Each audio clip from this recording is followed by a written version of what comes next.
യേശുക്രിസ്തുവിൽ കൂടി മാത്രമാണ് രക്ഷ. മറ്റൊരുത്തരിലും രക്ഷയില്ല. രക്ഷപ്പെടാൻ, രക്ഷിക്കപ്പെടാൻ ഒരേ ഒരു വഴി, ഒരേ ഒരു മാർഗം, അത് നസറായനാകുന്ന യേശുക്രിസ്തു.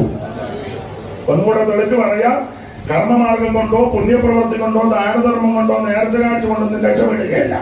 പള്ളി പണിത് കൊടുത്തുകൊണ്ടോ കുരിശും തൊട്ടിക്ക് തരം കൊടുത്തത് കൊണ്ടോ പെന്തിക്കോസ്ത് ഹോളിന് 10 സെന്റ് തരം കൊടുത്തുകൊണ്ടോ നീ സ്വർഗത്തിൽ പോവുകയല്ല. കുരിശും മൂട്ടിൽ ഇന്നെന്ന് പറഞ്ഞാൽ സ്വർഗത്തിൽ പോവുകയല്ല. ഞങ്ങളുടെ വീട്ടിൽ അച്ഛനുണ്ട്, ഉപദേശിയുണ്ട്, കപ്പിയാറുണ്ട്, ചെമ്മാച്ചനുണ്ട്, കന്യാസ്ത്രീയുണ്ട്, ബിഷപ്പ് തിരുമേനി ഞങ്ങളുടെ വകയിൽപ്പെട്ടത്, സെൻട്രൽ പാർട്ടി ഞങ്ങളുടെ ഉപ്പാപ്പന. നീ സ്വർഗത്തിൽ പോകുകയല്ല. സ്വർഗത്തിൽ പോകണമെങ്കിൽ യേശു ക്രിസ്തുവിനെ രക്ഷിതാവായി സ്വീകരിക്കണം. ഞങ്ങളുടെ ചേർന്ന പെന്തിക്കോസ്തുകാർ പള്ളി ഞങ്ങളുടെ ചേർന്ന ഞങ്ങളുടെ വീട്ടുപേര് പള്ളിപ്പറമ്പിലെന്നാ. സ്വർഗത്തിൽ പോകുകയല്ല. സ്വർഗത്തിൽ പോകണമെങ്കിൽ യേശുവിനെ രക്ഷിതാവായി സ്വീകരിക്കണം. മറ്റൊരുത്തരിലും രക്ഷയില്ല. യേശു ക്രിസ്തു മാത്രമാണ് രക്ഷിതാവ്. അപ്പോൾ അതാണ് സുവിശേഷം. ആ സുവിശേഷം മതം മാറ്റുകയല്ല, സഭ മാറ്റുകയല്ല, ആളെ കൂട്ടുകയല്ല, തത്വജ്ഞാനം പറയുകയല്ല, വെപ്രാളവും ബഹളവും കാണിച്ച് ആൾക്കാരെ ഇളക്കുകയല്ല. ഇത് യേശു ക്രിസ്തു രക്ഷിതാവാന്ന് പറയുകയും അത് ഏറ്റെടുക്കുന്നതാണ് ജീവിതത്തിലെ ഏറ്റവും വലിയ ഭാഗ്യം.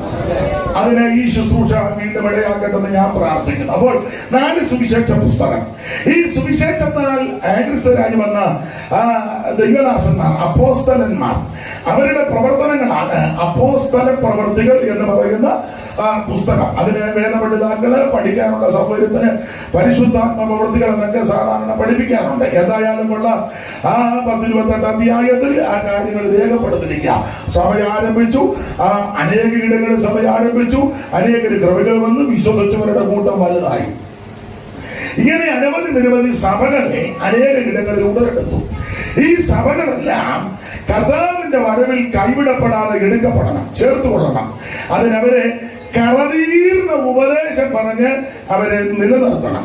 എന്ന് പറഞ്ഞ വാട്ടോ മാലിന്യവും ചുളുക്കവും കറയും ഒന്ന് മേശാണ് നിർമ്മലയും ശുദ്ധയുമായി തനിക്ക് മുൻനിർത്തേണ്ടതിന് വചനത്തോടു കൂടിയ ജലസ്നാനത്താൽ വെടിപ്പാക്കി കർത്താവിന്റെ വരവിന് വേണ്ടി ഒരുക്കണം. ഇനി എത്രയും അല്പകാലം കഴിഞ്ഞിട്ട് വരുവാനുള്ളവർ തനിക്കായി കാത്തു നിൽക്കുന്ന വിശുദ്ധന്മാരുടെ രക്ഷയ്ക്കായിട്ട് അവിടുന്ന് പാപം കൂടാതെ രണ്ടാമതും പ്രത്യക്ഷപ്പെടും.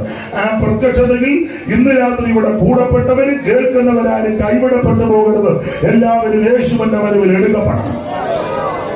എടുക്കപ്പെടണമെങ്കിൽ അതിന് ഉപദേശത്തിൽ വേണം, വചനത്തിന്റെ ഉപദേശത്തിന് പ്രമാണത്തിൽ നിൽക്കണം.